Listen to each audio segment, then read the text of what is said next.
It's much more the Tory vote collapsing. And that, I think, is just so obvious. You know, this was a government that sort of spent so long chasing older votes that they basically demonised the young. Manveen Rana and someone called Matthew on Times Radio. And we say a very hello to Manveen Rana. A very hello? A very hello. A very big hello. Look at you, you're D-Mob happy already. I can barely see you behind that enormous bag. It is huge. What is in your enormous bag? I'm very sorry there isn't a Matthew here to enjoy it. But I know, he's going to be disappointed. I know, I'm so sorry. It is a big cake. It's a big cake because... It's your last show with us. Because... And it is also my birthday. It's your birthday. I know, I was going to take the day off, but I wasn't going to miss your last... we should say hello as well to Matthew Bell. Hello, Matthew. Hello. Very good to be here on this auspicious occasion. Happy birthday, Manveen. Thank you. Thanks. I'm so sorry you're not here for the cake. So it's a chocolate. It's a chocolate cake with the. They've done that thing with the light chocolate icing. Oh, look at you. And then the dark chocolate glaze dribbling down the side. You're still in bake-off mode from last week with the quiche. Well, it was very popular, that quiche. Well, it was until... Do you know what? That quiche was going very well until producer Erin found hair in it. And then nobody would touch it afterwards. I had to throw it away. Well, I wish you hadn't told me that. I had a slice. I don't know. Well, it was delicious. That looks lovely, though. Is that got is that a macaron or a macaroon? Yes, macaron on top. Yeah. Yes. So macaroon's different, isn't it? Well, weren't they the sort of the coconutty ones? Yeah. But, yes. Matthew, do you say macaron or macaroon? I'm a macaron man, but the question here is why did Manveen have to bring her own birthday cake? That is such a good question. I've never liked you, Matthew. I mean, what she has done, actually, Matthew, she just brought in the cake. She's shown it to me. There's no knife. Yeah, no, I brought plate. a knife. I went to the canteen first. You've just shown me They the tried knife. to arrest me on the way out. Okay, yeah. I stole a knife. Look at this. Okay, fine. I'll let you off. Let's get into talking about the news, and Matthew can talk while we eat cake. Right. So, it's a really interesting story today in the Times today, where they've looked at. YouGov did a sort of big survey of who actually voted and how they voted, based on how they actually voted rather than what they said they were going to do, and there were some differences there. But interestingly, they were looking at the under 30s, and more voters under 30 backed reform than the Conservative Party. Labour Party did very well, as you might expect, with the young people. But it sort of raises a question. I suppose it cuts two ways. Is it Nigel Farage gadding about on TikTok, which means they've made inroads? Is it that the Tories... Actually, there is an easy way for the Tories to get back in the game, and that's to not promise to send everyone on national service and give their hard-earned money to gold-plated pensions. What do you think, Manveen? Well, I think it's both. I think the TikTok phenomenon is massively overrated. So if you actually look at the figures, it's made very little difference to reform support. It's very similar among young people as it was when they were UKIP a few years ago. So nothing's changed there. It's much more the Tory vote collapsing. And that, I think, is just so obvious. You know, this was a government that sort of spent so long chasing older votes that they basically demonised the young. And this is a generation who know that they're probably never going to, it's going to take much longer to get onto the property ladder if they manage it at all. They're having to pay off student fees. They don't feel like they're going to be as rich as their parents were. All of that's difficult. But rather than helping, rather than understanding that, trying to find, build more houses, find ways for them to get onto the ladder, they've demonised them with, all this woke culture war stuff, which just, it's entirely aimed at their generation. They're suddenly snowflakes for complaining about the fact their lives aren't going to be much better. Yeah. They turn up at campuses and say this is appalling. Suella Braverman was sort of walking through some of these protests at one point. Rather than engaging, they've had a terrible attitude towards the young. And I think they've kind of taken them for granted too, because you're more likely to get older voters turning out to vote. So it makes sense to just think about the triple lock pension and throw all your sort of, throw all the bad policies at the young, tell them they're suddenly going to have another year when they can't get on the property ladder because they'll be doing national service. And I think the Tories in the past have relied on, that sort of myth that people are left-wing when they're young and they grow into being conservatives. But that sort of relied on people growing into a position where they had a house, felt comfortable in life, felt they had a stake in society. And at the moment, I think you're getting people sort of getting to their 40s and still raging because they feel that they've been disenfranchised. Which is why that sort of crossover point has sort of gone up and up. The age at which you flip from being more likely to vote Labour to vote Conservative. So looking at this poll, only 8% of people under 30 voted Conservative. 8%. Well, that's amazing. Given that they won a landslide, 5 years ago, 46% of the over 70s voted Conservative. You flip it round, more than 40% everyone under 50, more than 40% voted Labour, falling to 20%. So the only age group where the Tories were ahead of Labour were the over 70s. What do you think they should do about it, Matthew? Well, I think what happened was that you saw that the Conservatives had historically been the party where, if you wanted to save money, make money and buy your own house, that was the hope. But under the Tories, they did all the things that we don't expect of Tories. They put up taxes, they overspent, they were reckless. And so they lost even people who were hoping to, save some money. That wasn't possible under the Tories. And so it just, as Manveen said, there is this myth, but actually this just confirmed that the myth is true, that when you're young, you don't vote Conservative. I was amazed that anyone voted Conservative in this election. 8% seems quite generous. And the reform votes, those are protest votes. And so, even Paul Dacre said that, who's the godfather of the Daily Mail, he voted Labour when he was young. He said that you're mad if you vote Conservative when you're young, because when you're young, you've got nothing, you've got no money at all. So you're starting out life and you're voting against whatever system there is. And so that's what we saw in this election. People were voting against 14 years of the Tory party. And that fractured the Tory vote into Reform, Lib Dem, Green. The Greens did very well with the young. They got 18%, I think, which is telling. The other interesting thing is how it's to do with the money. People who own their house outright were mainly voting Conservative, whereas people who are on a mortgage or renting were not voting Conservative because of interest rate rises, and I suppose wrongly blamed the current government for those interest rate rises. So they've been hit the hardest. But we're in this interesting period of sort of waiting and seeing what's going to change under this government, whether we'll be rewarded for voting the middle or not. Although if you go back to, it is going back to the 70s, I suppose, but Margaret Thatcher won with young voters. There was young Conservatives. It's a bit of macaron. Sorry. And there's, the young Conservative, Kenny Everett going to Conservative Party conference, and now it seems like mad. Yeah. But there was clearly a But that was enthusiasm sort of a cultural moment. Yeah. And what she managed to give the young was hope. There was sort of, they had the Big Bang in the city. Suddenly people who, because of the class system of the past, wouldn't have been able to get a job in the city, suddenly could. It felt like, it was a land of opportunity. And after all the uncertainty and the economic problems under Labour. It felt refreshing. Whereas this is exactly the opposite. The young are the only ones who have been given zero hope. Yeah. And then being patronised on top of it with sort of a sense of all you care about is wokery and avocados. For some reason, that always comes up. It feels like, but it feels like there's a real opportunity for whoever does run for the Tory leadership to not base it all on the ECHR, Rwanda, trans, and these are not issues they want working from home. They want to hear, but also, Matthew was right. The Greens are the group who are doing really well here, which I think is self-explanatory. These are the people who will be living the future we should be investing in, and the idea that everybody else is watering down net zero targets in order for, as far as they can tell, people who are doing quite well already, unlike them, to carry on doing better is just really frustrating, because they're going to have to live with the effects of climate change, which, we're seeing at the moment. We've just hit the highest record temperatures. Yeah. I can understand why they'd be panicked and why the Greens are doing so well. It's so much of it, though, was just sounding like it was basically going back to David Cameron, when he first became leader. For too long, we should stop banging on about Europe. People who were struggling to pay for their childcare, they were just talking a different language. And he went out with the Huskies and was all about the environment. That's a lesson for anyone who's standing for the leadership now. Get the Huskies out. Get the Huskies out. Let's talk about coins, Matthew. It's on all the front pages today. You can tell it's a bit quiet. It's on all the front pages today.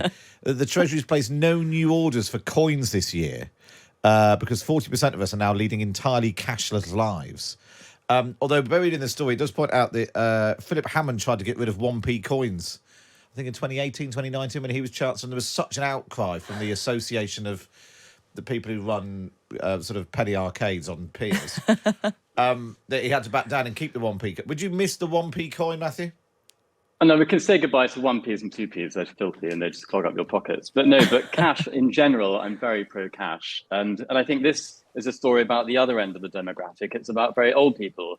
I mean, I think what the main problem here is we're losing or we're punishing people who are still operating in a more analog way in our ever increasingly digital age. And so what we're doing is we're making it harder for people who don't understand credit cards on phones, Apple Pay, that kind of thing.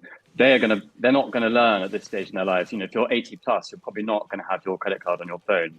And so if cash becomes less of a currency, as it were, you're the one being penalised. And I think, you know, what I find really outrageous is the closure of high street banks in small market towns, which we have a lot where I'm in Wiltshire. You know, I'm between two towns, each of them 8 miles away from where I live, Devizes and Marlborough. They've both just shut down their NatWest banks. So now you have to go to Swindon. And I was in the post office the other day with an old woman who said, I need to get a new bank card. I now have to get the bus to Swindon. I got to Swindon, the bank had shut at 3 o'clock. You know, so they're making life very difficult for old people who are being left behind, who aren't online, who don't understand, who can't remember their password. I can't remember my password. But sorry, to get back to cash, it's all about the same. If anybody knows Matthew's password, do get in touch. Please do tell me. I think it's part of this problem of, I mean, and also looking at it from the other side, it suits the state and HMRC, if we're going to be cynical about it, for cash to disappear, because it's the hardest way of tracing tax revenues is via cash. And obviously we've all paid our builder in cash now and again. You know, it's for him to declare it. Have you, Matthew? Well, There's The a hole in the- HMRC inquiry begins now. You didn't pay him enough. There's a hole in the wall behind you. What's that? It's true. So this is actually rented, so I need to speak to the landlord. There is something Yeah. about, because people do get very agitated about the cash question. Clearly, you know, particularly if you're on a budget, it's much easier to sort of manage Yeah. if you can literally see your money. But there is, there is something about not everything in your life being traced by some, you know, people. There's some people Yeah, do not like being the watched idea in that a you way. don't need to be watched. I want to go and buy something. I don't need the whole world to be able to Yeah. find out. No, I mean, I think that's right. And it just feels like that's already happening, though. You know, wherever you are online, if you're Googling something you might buy, if you're on Amazon, everything is being watched all the time. I mean, I do worry. I think Matthew's right. You know, there are a lot of people who are still quite analog with you, who use cash. And if you go into most cafes in London now, if you go into a coffee shop, they won't let you pay in cash. Everything has to be done with your phone, effectively, or with a card if you still have one. And I really worry about that. Not least because it affects the elderly, but in a way they might be the more sensible, because we've all gone very digital. Yeah. And then you have one big cyber attack, Exactly. which we've started seeing, and suddenly you can't use your money. You can't get at your money. You Well, can't. before you know it, there'll be a whole buy generation who wouldn't anything. know how it works. Yeah, but We've exactly. had issues with the young people that can't even write on an envelope. How do you write an envelope? Well, you don't send anything in the post. I've just noticed. So when was it? About a month ago, I was in Frome, like you do, and we went to go to a nightclub or late bar. A nightclub in Frome. Nightclub in Frome. It doesn't get better than that. I hope somebody's sending in and pictures. they said we had to pay in cash.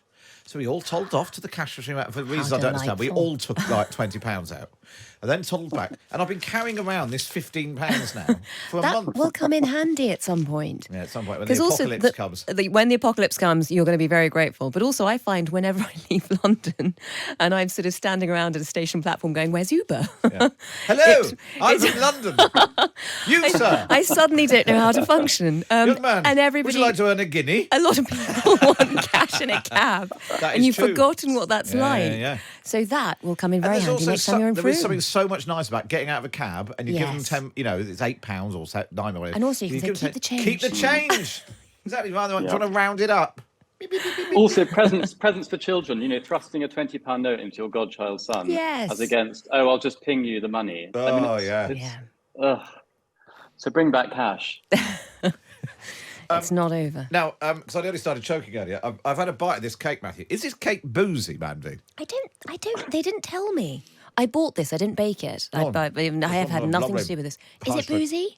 I think there's a certain... Oh no. Rolling is You've lovely. only got another how many hours to go? It'll be fine. I've done it before. I'll do it again. It's your last week. Exactly. What are they Nobody's gonna do? going to sack you. What are they going to do? Right, well, up next then, what we're doing, sheep rustling. We're going to find out about the phenomenon of sheep rustling. Apparently it's a bigger and bigger problem. We'll do that next while we eat our cake. Now, I knew this was going to happen. Matthew, as soon as you said the old people don't know how to use apps.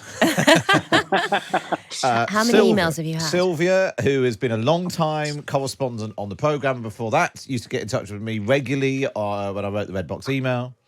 It says, I'm 86 and I have Apple Pay on my watch and phone.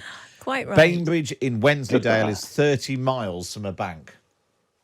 So you've been told off, Matthew. Okay. Well, I stand corrected. But I mean, everyone else is stuck in the country and they can't find a way of connecting to you to tell you that they're stuck in the country because their internet's down. Yeah, exactly. So, yeah, in fact, lots of people pointing out that they've got apps. They're older and they know how to use the internet and everything. So, there we are. And then Matt says, I only use cash for tips in restaurants. It's the only way to stop chain employees swiping it and make sure it goes to That's staff true. instead. Very good. And then somebody else, Janet says, they went into a Gales, obviously other coffee shops available. Forgotten her phone where her cards are stored. They wouldn't take cash. I was a bit put out, but they did give me a croissant for free. So there we are. There's a life hack. Was she a Lib Dem candidate? Go to Gales. Oh, sorry. Oh, what have I done? I've not Again. got my wallet. Do I get a free croissant? Actually, one night I was walking through town. There's a Gales near us. It was quite. We were on our way to dinner. Isn't Gales the marker for Yeah. It's Blue like Wall Lib Lib Dem the Lib Dem seats? strategy. They just targeted places with Really the Gales. smart. And which is where I live. And it did go Lib Dem actually, so it clearly worked.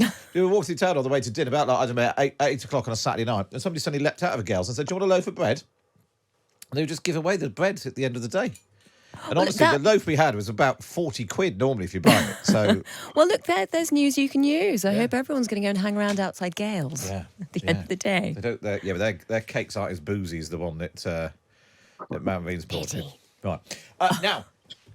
We were just talking about money. What about thefts? Shoplifting is its highest level since records began, apparently, up about 30% in England and Wales, the number of offences recorded by police. And now we're also hearing about thefts of sheep. Sheep rustling. Neil Fell keeps 1,200 sheep near Brownsmith, County Durham, and joins us now. Hi, Neil. Hi, how are you doing? Oh, very good. More importantly, how are you? What happened? Basically, we came to check the sheep one day, get them to do some routine sheep work, and discovered that there was a big number of them were missing. Nearly 300 of them had gone. First of all, we thought that they'd maybe broken out of the field and into the wood next door, but after a bit of investigation, we found that there was no signs of any sheep getting out anywhere round about. And after speaking to some neighbours, the neighbours had said that they'd saw a lorry in the field a few days prior, and they didn't think nothing of it. They went and that's what happened. They basically loaded the sheep up and stole Taking them. them off. It's incredible. So the stats on this are amazing. £2.7 million worth of cattle, sheep, and pigs was stolen last year. And that's an enormous That is extraordinary. thing. Neil, can you this is a genuine my ignorance. Do you insure your sheep? Is it like having a car stolen? Can you or is it just completely lost to you? Yes, no, you can insure for certain incidents, and luckily enough we were covered with the insurance, which was fantastic. But it's the financial impact afterwards as well. Of course, Because we got paid out for the market value of what the sheep were at that particular moment in time, now, which was fantastic. So we weren't at a complete 100% loss, but it's the financial impact later on, because obviously them sheep were going to be kept for longer, them lambs were going to be kept for longer before they went to the food chain. So potentially they could have had another value of around about 12 to 15,000, £15,000 roughly more than what they were at that particular moment in time when they got stolen. So in theory, I've lost an extra £15,000 of income on my farm for that year, which has a massive impact on our cash flow. And this is going to sound really stupid, but how do you do it? How do you physically steal 300 sheep in the middle of the night? I mean, what's your getaway car like? I mean, how do you do it? Have you not seen Wallace and Gromit? You're thinking, no, I Shaun the wasn't Sheep taking you're that as a thinking. manual. Oh, sorry, Shaun the Sheep. Yes, quite right. No, it's organised. It's organised crime. That's what it is. They know exactly what they're doing. I mean, mine was stolen through the day. In the daytime? Yeah. We were, my father had passed away and we were at a funeral. His funeral, and it was within a day or two of the funeral and the day or two afterwards when it had happened. You know what I mean?